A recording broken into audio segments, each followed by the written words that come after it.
All right, welcome to the Lewiston City Council regular meeting of February 9th, 2026. We're going to go ahead and call this meeting to order. Our first order of business is the Pledge of Allegiance. Please stand and join us in reciting the pledge.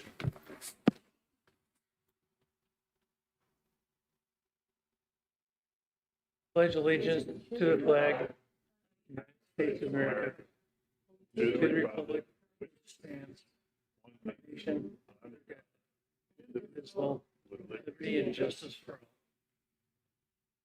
all.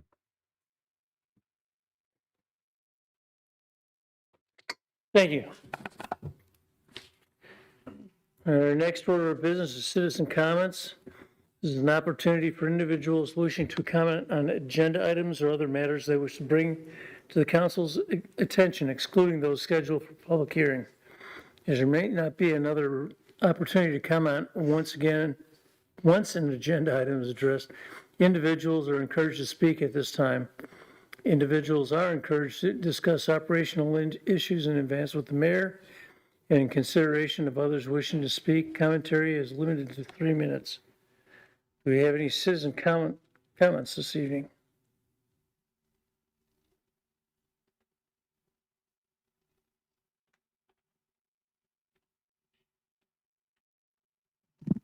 Hello, Council. I'm disappointed the mayor's not here. I hope he'll hear my words. And before I read my prepared statement, my name's Loris Prophet, City of Lewiston. I want you to hear that my husband Shannon and I have no malice toward any of you. But I have prepared a statement that I'd like to read. Following your work session last week, I felt like I had to come to this meeting tonight and relay our experience with the city with you face to face. It's said that actions speak louder than words, and your words last week were everything a voter would want to hear. Your ideas for the city of Lewiston and future plans were just as I would hope they'd be. New housing, reducing taxes, supporting new and existing businesses. But our experiences, your actions, have been horrific to our small business. In 2017, my husband Shan, a general contractor who's at a meeting tonight and couldn't be with me, we bought 11 acres at the top of Lindsay Creek. We worked with community development at the city of Lewiston to come up with a plan. And after 4 long years of back and forth, Lindsay Creek Estates, a 90-unit townhouse neighborhood of ADA-compliant homes for those 55 and older, was finally fully approved. I've been a real estate agent in Lewiston and Clarkston, Idaho, and Washington for 32 years. This type of housing wasn't available in 2021. Our timing was perfect. The interest rate hadn't been lower, it was about 2.5%, and the real estate market had not been higher. We built and sold 10 units that first year, and we had a waiting list of people waiting for those homes. February 14th, 2022, my husband went to the community development office to secure a building permit for the next building. The city had recently hired a new engineer, Luke Antioch, who didn't like our approved PUD, so he denied the permit without legal cause, unless we tore out about $80,000 of new curb, gutter, and sidewalk that had been approved and fully permitted by the city. Lewiston had just voted in a new mayor, so we appealed to Mayor Johnson. He was very friendly, he's well-spoken. He told us he'd look into our situation, and he did. He chose to back his staff, I'll never forget. His action began a legal battle for us that lasted 3 long years. Through 2022, we had meeting after meeting with community development, but the city wouldn't budge. The new employee, with the full backing of the mayor, didn't like the approved plan or the placement of our driveways. If we made the changes he wanted, we would have had to go all the way back to the beginning and start the whole process back at the survey, which we couldn't do because we had 10 homes already built. Who would guarantee that a new approval by the city would be honored any more than the last approval by the city? During this delay, caused completely by the city, the interest rate rose to more than triple what it had been. The market slowed. Other builders were approved, and now condos and townhouses were available all over the LC Valley. We finally filed the first lawsuit we've ever filed. Our attorney filed a court case for a summary judgment. Now, I wasn't familiar with that term. In layman's terms, a summary judgment is used to determine if a contract is valid. In this case, the contract was our PUD agreement. In late December 2024, the court determined we did have a valid contract with the city, and our PUD stood as originally approved. In January 2025, Shan went back to community development to get the permit denied since 2023 to complete the additional phases of the development. He was denied again. Even a decision from the court wasn't enough for the city of Lewiston. 2025 brought more legal interaction with the city.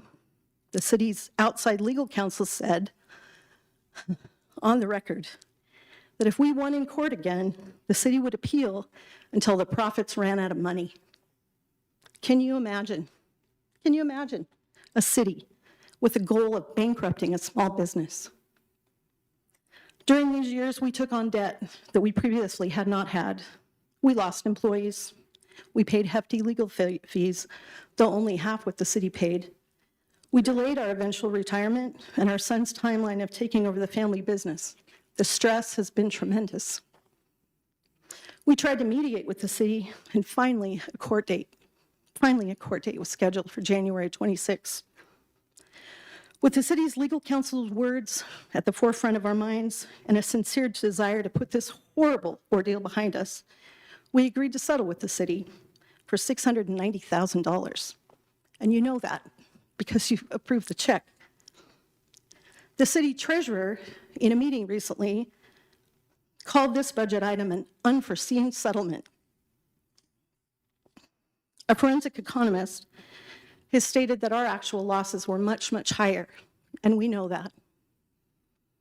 It's difficult for me to give you an exact dollar Ms. figure. Prophet, You're going to cut me off? summarize.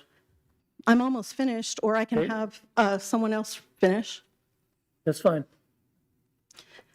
It's difficult for me to give you an exact dollar figure for the city's legal expenses for our case because my public records request was denied by the city's attorney, Jennifer Tangano. I have a letter from her stating that. As best I can tell, the city has spent over $500,000, taxpayer dollars, to back the mayor's decision not to honor our approved PUD. This doesn't include the countless hours of city employees spent attending meetings with us or behind closed doors working on the city's behalf. Approximately $1,200,000 have been spent for no legal reason. It's never been our family's desire to add to the tax burden of our city or of our neighbors.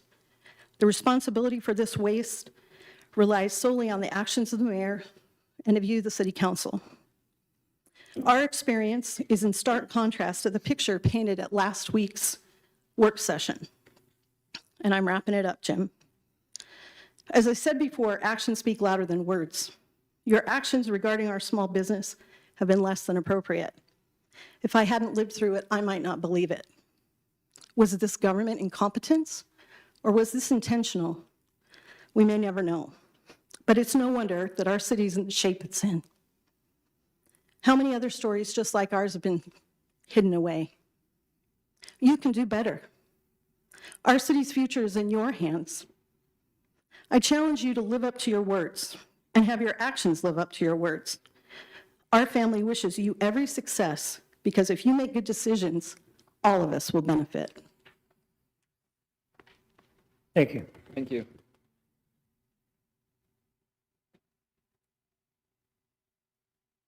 Any other citizen comments?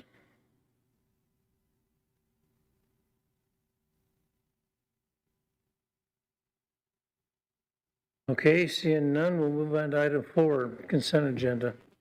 All items on the consent agenda are considered routine by the city council, will be enacted by one motion. There will be no separate discussion on these issues unless the councilor so requests, in which case the item will be removed from the consent agenda and considered in the active agenda under items moved from the consent agenda. Do we have any?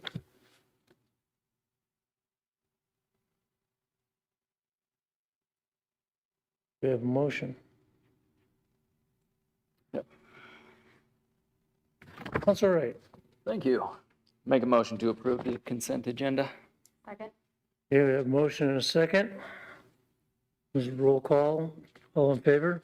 Oh, Council President Kleberg, aye. Councilor Wright, Aye. Councilor Forsman. Aye. Councilor Klein, Councilor Maury, Aye. Councilor Spiegelmeier. Aye. Okay, thank you. Now let's move on to the active agenda. This is Resolution 2026-03, considering approving the Nez Perce County Emergency Operations Plan 2026. This is an action item in we have Emergency Management Coordinator, Watercheck. Thank you for having me. I'm James Waterchuck, the Nez Perce County Emergency Manager. Our emergency operations plan is one that we update annually. And for this year's update, there was some subtle changes that was made. I had written this originally in 2025, or I'm sorry, 24, and then subsequently in 25, and now 26, and we'll do this annually. The changes just include some verbiage for a drought and how a declaration is established for that. That wasn't in the previous editions. I also placed 2 additional sections to the plan. One was just a kind of a quick reference guide for our Emergency Operations Center that covers responsibilities and roles of people that are involved with that. And then there's a reference section that includes about 25 or 30 different organizations. That way people have a kind of a quick list to go to, you know, the state police, fire, several other ones. The plan was approved through Nez Perce County on, I believe it was the 12th or 13th of January of this year. So the next step is seeking your approval. Do you have any questions I can help you with? Council have any questions? Yes, Councilor Wright. More a comment probably, but under the facilities, so I see the Nez Perce County Fairgrounds, Lewiston City Library, and the Lewiston Community Center. It says shelters for warming, cooling, and short-term sheltering in place. I would be curious to find out what do we have in place if the power is out? Do we have a generator in the library, in the community center, at the fairgrounds? Do we have water in the case of a disaster? How ready are we for sheltering in place in those locations?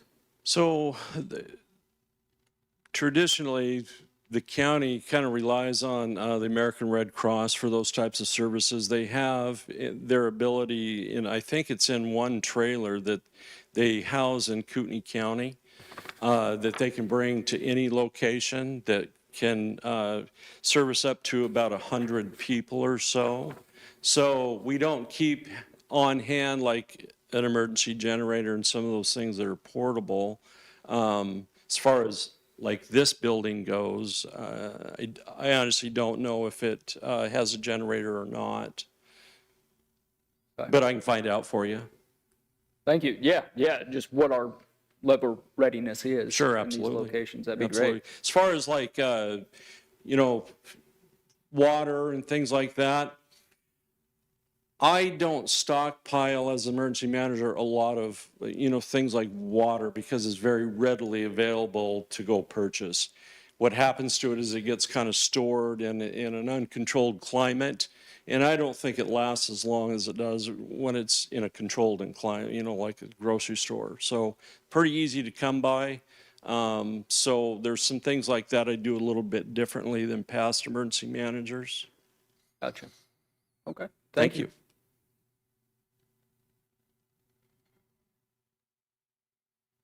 Yes, Councilor President, Forsman. Council President, thank you.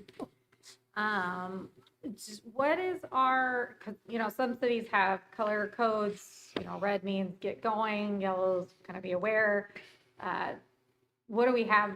What is ours? Is there a certain coding that we need to know? Like if there's an event of a fire and we need to evacuate, do they get text? How does someone know that there's an emergency? So the state of Idaho, even though I don't think it's been officially adopted as their staging and it's ready, set, go, it, you know, previous versions were level 1, 2, 3, things of that nature.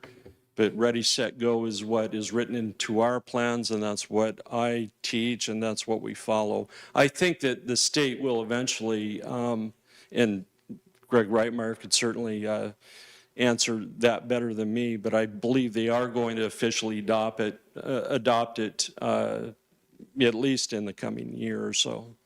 It's widely used across the nation.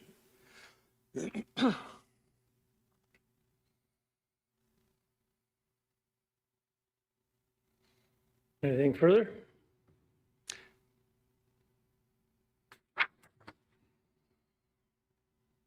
You have a motion. Council President?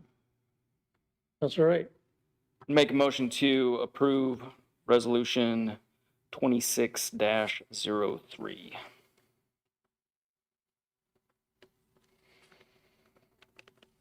You have a motion and a second. Is there further discussion?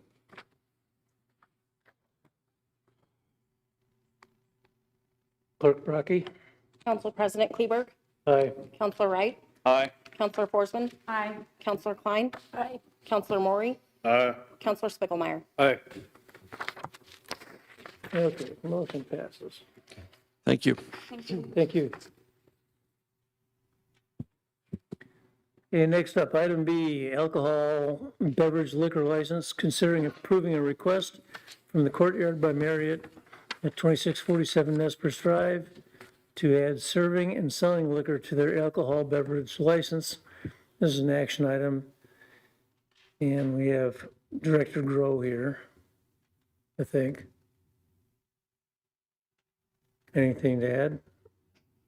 Okay. Yes. Question for Certainly. Director Grow.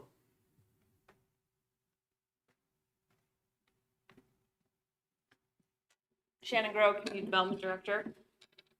Director, so I always thought these liquor licenses, alcohol, there's a set number for the city. It's not? There's a set number for the state, that is correct, and for the city in this state. And so this one here is taking up one that's available Correct. or adding? This one, there was one released at the state level, and they were able to obtain it. Thank you.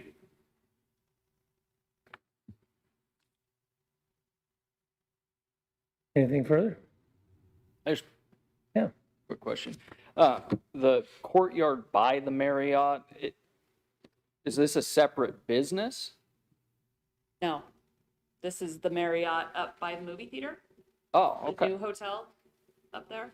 Oh, and they didn't already have, they didn't have a liquor license? They're fairly new, so they would have had to wait for one to be released for a liquor license. So they had their alcohol beverage license already, but the liquor license endorsement is separate. So they would have had to wait for one to become available in order to sell in the state of Idaho. Gotcha. Thank you.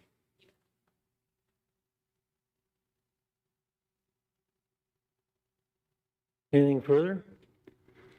Just an editorial comment, I guess, but when people ask why we don't have an Olive Garden or some of these Red Robins and stuff like that, just remember, they don't have a liquor license. And that's what's making it tough to attract businesses like that, so. Of course, that'd have to come from the state. Okay, so do we have a motion? Council President, Yes. I'll make a motion.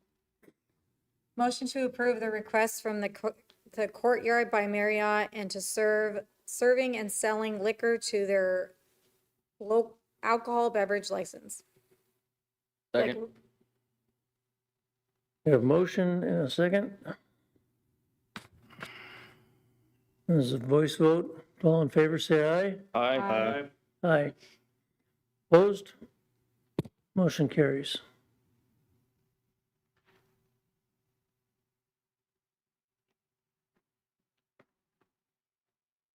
Okay, next is Resolution 2026-01, considering authorizing the destruction of certain human resources, department records, and this is an action item. We have our city attorney. Thank you, Council President Kleberg, council members, Jennifer Tangano, City Attorney.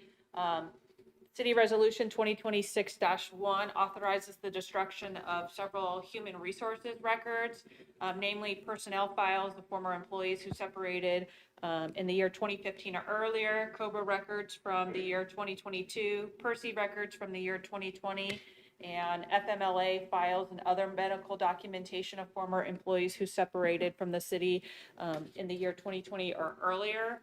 All of these records are being destroyed in accordance with Idaho statutes related to such and will be done under the supervision of the city clerk. If you have any questions, I'm available. Otherwise, I would ask for you to make a motion. Any questions? Got one. So these records are all clean? No sort of pending action? No, there's nothing pending on them, and they are all being destroyed consistent with state statute and the city's retention policies. Okay. So all of the employees here would have already separated other than the COBRA and the Percy records, and those again are being destroyed consistent with state statute. So it's in most instances it's old documentation that we're required to keep for a certain period of time. And then once that time has expired, then we're no longer required to keep it. So we just go through the process of destroying them. Okay.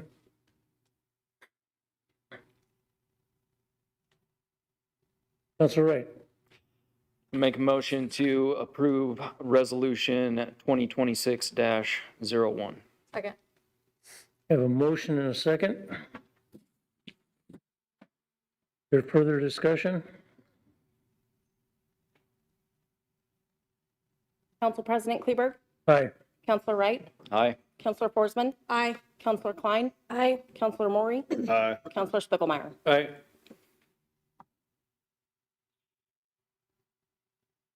Okay, next up, this is the request for proposal RFP 26-007, award for Burt Lips pool liner project. Considering awarding RFP 26-007 Burt Lips pool liner project to WM Smith and Associates, Inc., doing business as WMS Aquatics in the amount of $294,469.34, and authorizing the mayor to sign the agreement. And this is an action item. We have our Parks and Rec director here. Councilor Spiegelmeier. I have a question for the director. Evening, Justin Glenn, Parks and Recreation. So first off, Director, I want to thank you for pushing this through. I mean, I'm glad we're getting it rolling. A couple questions on it. I was wondering, reading through the stuff, does the liner have a warranty? Does, yes, sir. There's a 1-year warranty on the work, and then there's an extended warranty on the liner itself. And I was also curious, like for these liners, is there a life expectancy of them or? Yeah, 20 to 25 years. Oh, Pretty substantial. It's the industry standard now. one last question. I see you have a work completion date of no later than June 29th. No way of pushing that up further so we can get the kids in there? I wish. I think that's an optimistic timeline as well, because these liner installations are so dependent on weather conditions that we're going to have to play that game a little bit. But as I had told our purchasing office, the goal is to get water in that pool and have a party sometime this summer. That's the goal. Thank you. That would be great. Yes. Just a comment. When we first found out the pool had issues, I kind of felt like they kind of came to us with the worst case scenario. We might not get this pool going. It's going to cost a huge amount of substantial money, and we're trying to figure out what to do with it. People are very attached to that pool, especially being down in that area and not having to travel all the way to the orchards. And so I just want to commend you and your staff for going above and looking, not taking what the information you were given, but going deeper and really finding if that was the best solution, because you could have done that, but nope, you went further that, and we're able to have a pool this summer. So well done. Very much. Still got to put the liner in before we go any further, but definitely optimistic to do that. Job. Further questions? Motions? Oh, go ahead. Counselor Wright. Thank you, Council President. Make a motion to award RFP 26-007, the Burt Lips Pool Liner Project to WM Smith and Associates, Inc., doing business as WMS Aquatics in the amount of $294,469.34, and authorizing the mayor to sign the agreement. Second. We have a motion and a second.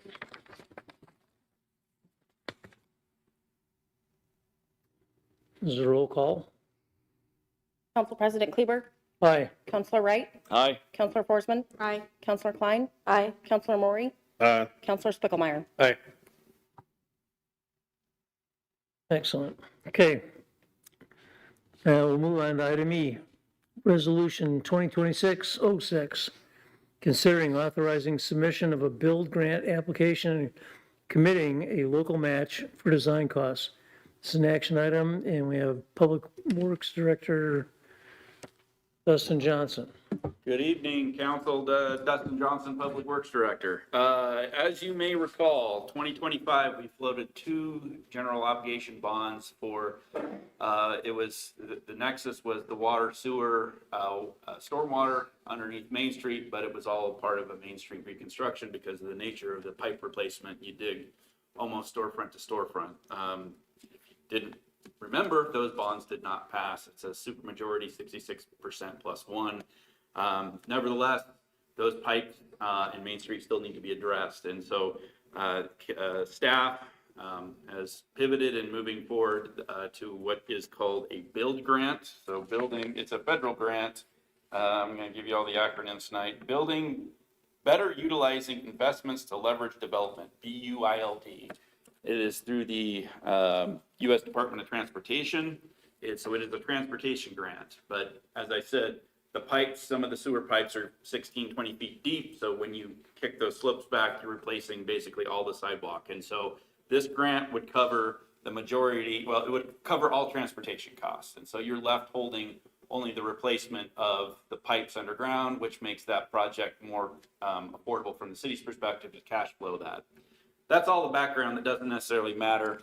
What we're applying for is the design of this grant for the transportation components. And that design estimate based off of our preliminary work that we've done up to date is about $3.1 million.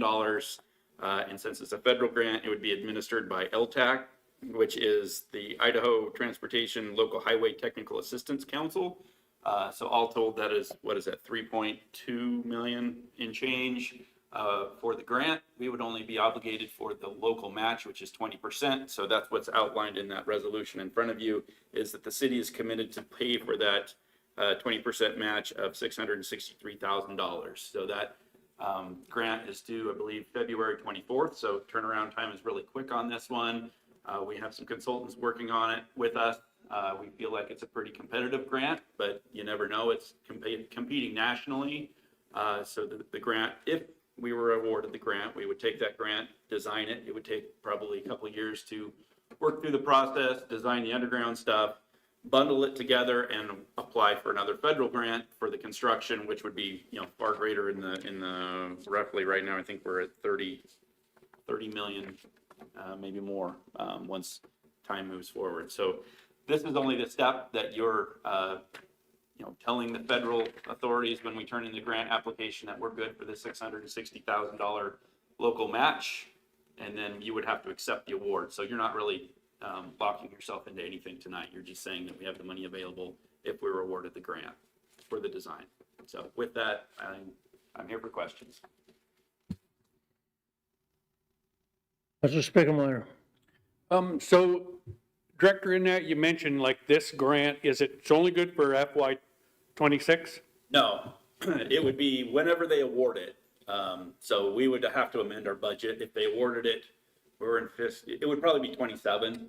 And so if we get awarded it, we would probably just build it into our FY '27 budget, but sometimes they're slow. So then they award it, we've already built our budget, so we'd have to figure out how we would make this fit in our budgets. They don't always match our calendar. Okay, that answered my second question. Thank you. Yeah. Councilor Forsman. If we did get it awarded, do we have a certain amount of time that to utilize it? And typically, typically they want you to use that money as fast as possible to get those improvements in the ground. I mean, it would be the design. That's why we're applying for the design, why we're not applying for the construction, because the design's not complete. So that's typically how this process works. And so if we were awarded it, it would be a huge boon because, obviously $3 million in design is a lot of design work.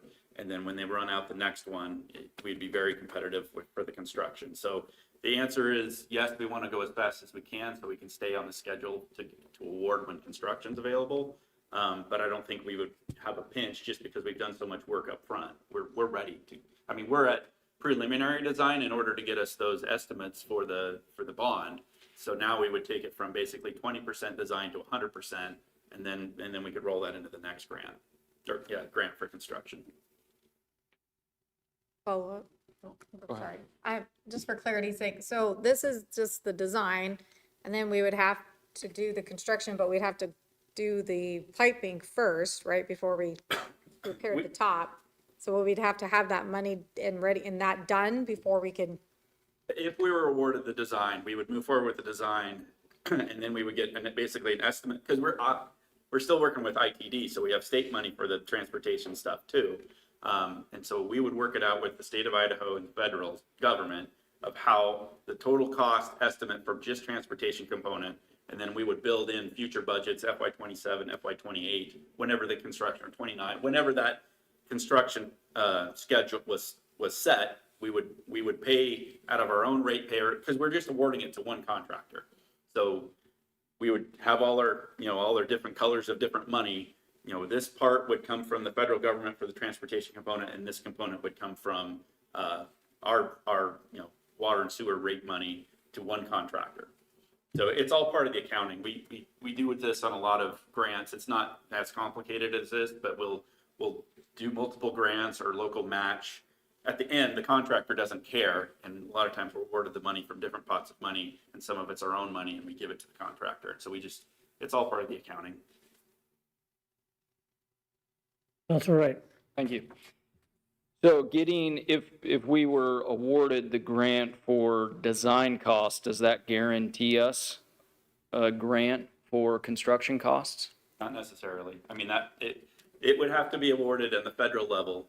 And so just like the state and just, Washington DC, you never know what goes up or down.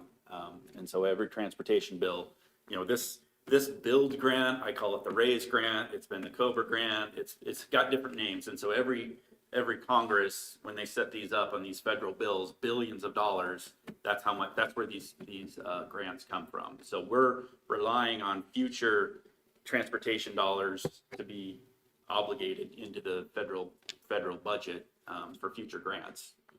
So do you have concerns then if we spend, let's say we get awarded this and we spend the roughly $700,000 and we do a design that's a big project, a $25 million, $30 million project, then we don't get the construction grant and we have to do piecemeal, does the design that we paid for still work? Yeah. That is a risk that, that we get the design, but even if we get the design, we're that farther along, just like when we didn't have a preliminary design, we're better off today than we were yesterday. And so, yeah, we're relying on future funds. If it's another bond, if it's another grant, if it's piecemeal, I can't predict, especially what the federal government's going to do in the next, 6 years. But this has been a long-standing. It's Cherry Lane, Nez Perce County used this. It wasn't named this then, but it's the same funding mechanism to build Cherry Lane Bridge, and so it's a long process, and sometimes you have to apply multiple times before you figure out what they're actually looking for in these applications, because presidents change, the criteria change, Congress changes, and so you're just looking for a project that matches the criteria as best you can. And that's the problem with federal grants, is you're at the mercy of the winds of Washington DC. Oh, 100%. What I was just trying to get at was, regardless if we get a construction grant, we're going to eventually do the work anyway, whether it's in small parcels or the whole thing at once. So I guess what I'm asking is getting the design and spending this 20%, if we're awarded this, is a positive either way. There's not a negative. Yeah, and I think everybody, I mean, once you get into the weeds of the design, we know First and Main D and First, or yes, D Street, Main Street, and First right there. That's where the sewer issue is, and that's the deepest. It's where all the sewer goes, that's where all the traffic goes, and that's kind of the keystone of the project. And so we know that's phase one. It doesn't matter if we're doing it multiple phases or we're doing it as one big one, but once you can get that locked down, then you can move east. So and as we work through the design, obviously we're looking at kind of benchmarks of where, okay, that buttons up, that's $10 million, that's a good phase one, or whatever it is. So that we'll be looking at those types of things. Everything that we do in design is always looking at constructability. Perfect. Thank you. Councilor Klein. Just to kind of piggyback off that question, so if we were awarded if we got the design, is there a certain amount of time that it lasts before we have to get it redone, like as far as years? No, the design is what it is. An example would be Snake River Avenue. That road has been designed when the train tracks were still there. And so that one was in the queue for service transportation or allocation. And so the city chose not to put any more money into it. And so it's taken, I don't know, decades well, I don't want to say decades, but at least 15 years to get that project, which will be constructed this summer. And so, yes, your environmental will lapse. If a building is reconstructed, or, the conditions can change in the design, just like Snake River Avenue, where they took the train tracks out. So then you had to amend the final design. But I don't see that happening on this one, just because it's kind of a locked in environment. So you may have small stuff, but I don't see that changing. It's more of the environmental documentation that it only lasts for so long.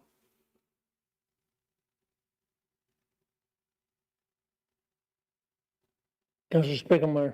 I'd like to make a motion to approve Resolution 2026-06. Second. We have a motion and a second.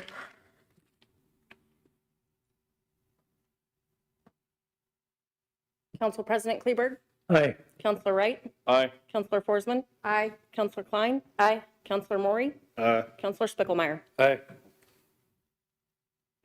Okay, motion passes 6-0. Thank you. Move on to Resolution 2026-08. This is considering amending Schedule B of Exhibit A to Resolution 2025-39 regarding out-of-area transfers. And this is an action item. We have our city attorney here to explain.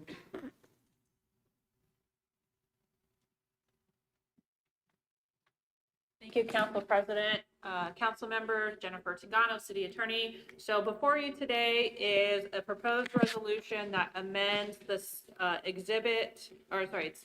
Exhibit A, Schedule B of the city's fee resolution, which is Resolution 2025-39, to remove the language between Lewiston, Clarkson, Asotin, and Spokane, Moscow, Pullman, Cottonwood, Grangeville, Orofino from the out of areas transfer section of the ambulance EMS fee schedule, consistent with the direction from the city council at the work session last week.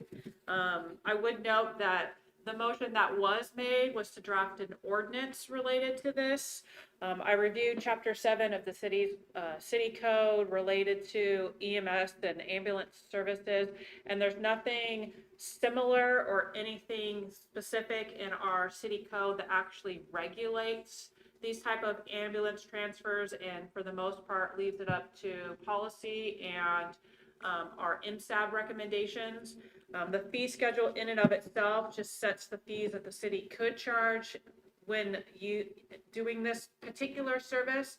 So absent, I guess, further direction from the city council that sets forth specific regulations relating to out of area transfers in our city code, This particular resolution achieves the objectives that the city council expressed at last week's meeting to broaden the scope of where the city can do these out-of-area transfers. And then the mayor and Chief Reitmeyer will have to work together on updating that SOP 609 related to the fire department's specific policies related to out-of-area transfers.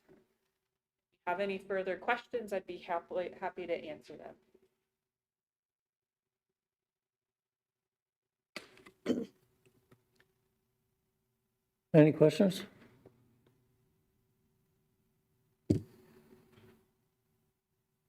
Yes, Counselor Clyde. Motion to approve resolution 2026-08. Second. We have a motion and a second. There further discussion?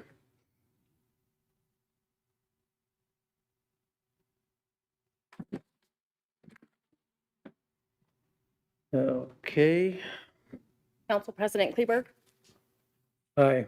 Counselor Wright, Aye. Counselor Forsman, Aye. Counselor Klein, Aye. Counselor Maury, Counselor Spiegelmeier. Okay.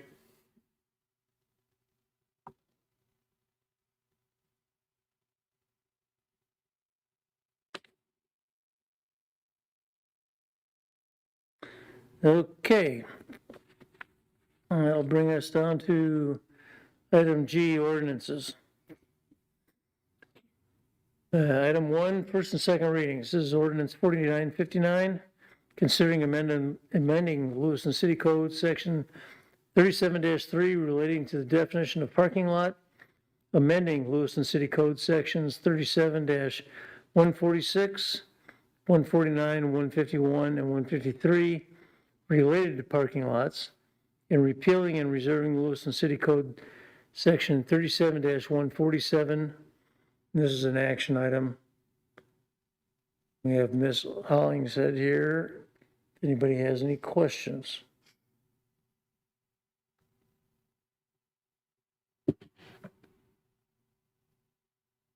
Counselor Klein? I'd like to make a motion. Yes. Motion to dispense with the requirement that an ordinance be read on 3 different days and to combine the first and second readings. Second. We have a motion and a second.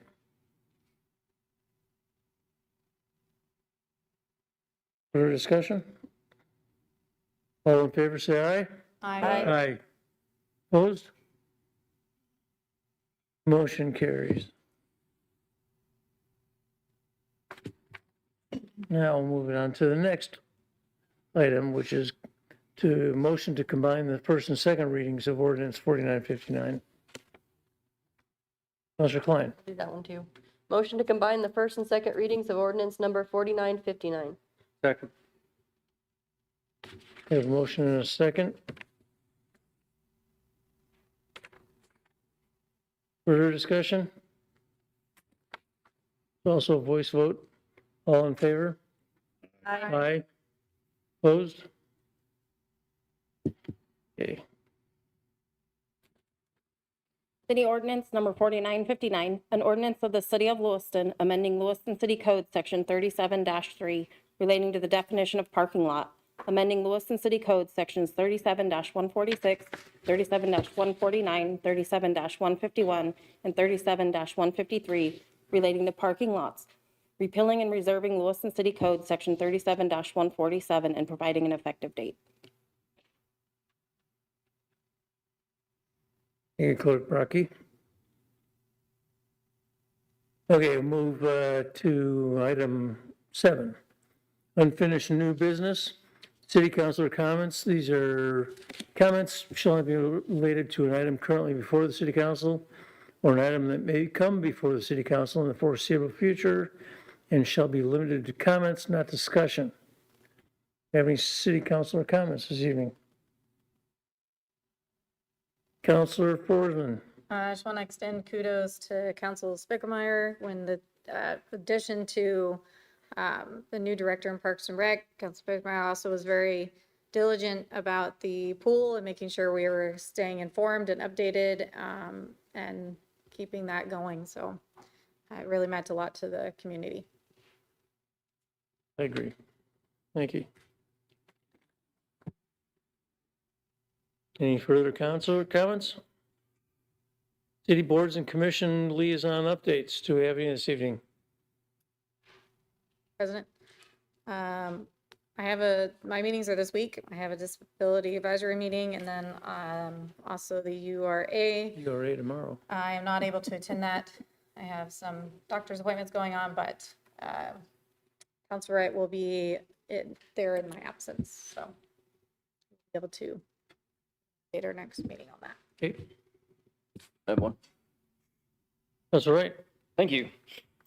We had the Lewiston Historic Preservation Commission meeting on the 5th, and the main topic of the meeting is seeking nominations for the Orchid Awards. So Lewiston Historic Preservation Commission requests your nominations for the Orchid Awards to celebrate those individuals and organizations that have made a positive contribution to historic preservation. Some categories to consider is excellence in historic preservation, contribution to historic preservation, preservation-sensitive new construction, friend of preservation, distinguished preservationist, cultural heritage preservation, and heritage stewardship. The deadline to get your nominations in is April 1st, 2026, and you can find that on the city's website if you go to the historic preservation page. That's all I have. Okay, thank you, Counselor. Counselor Spiegelmeier. We had my first Valley Vision Board meeting. It was very interesting. Met all the board members. Reviewed 4 of the new or ongoing prospects they had. They're under different stages. It's looks very promising and look forward to the next meeting. Excellent. Okay, anything further? Mayor comments? Well, he's not even here, so we'll go on to agenda topics. Do we have any we want to add? Yes, Counselor. I'd like to make a motion to add budget discussion to the March 2nd work session. March which? Second? Second. We have a motion and a second to add budget discussion to March 2nd work session. Any discussion?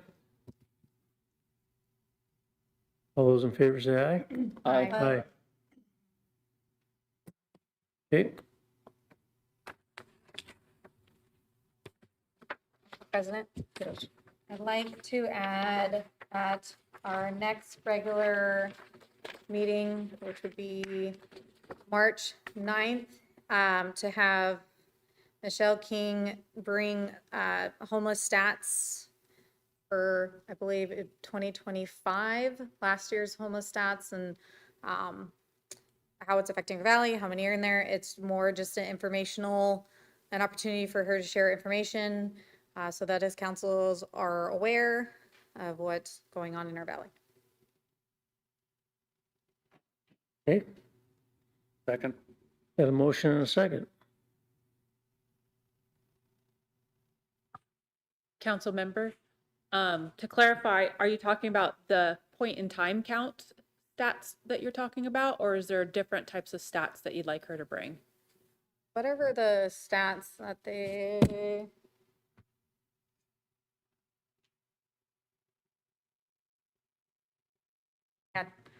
had stats to bring up. I don't know if point in time is the right verbiage or not, so.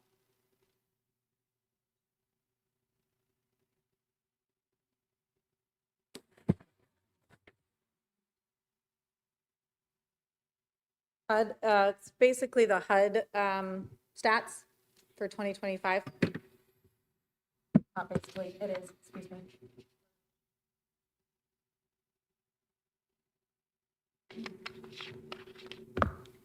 Okay, we got a motion and a second. All those in favor say aye. Aye. Aye. Opposed? Okay. Put that on the March 9th. Next item, 8. Adjournment. Have a motion to adjourn? Second? Second, thank you. All in favor, say aye. Aye. Opposed? Thank you, everybody, for tuning in and being here.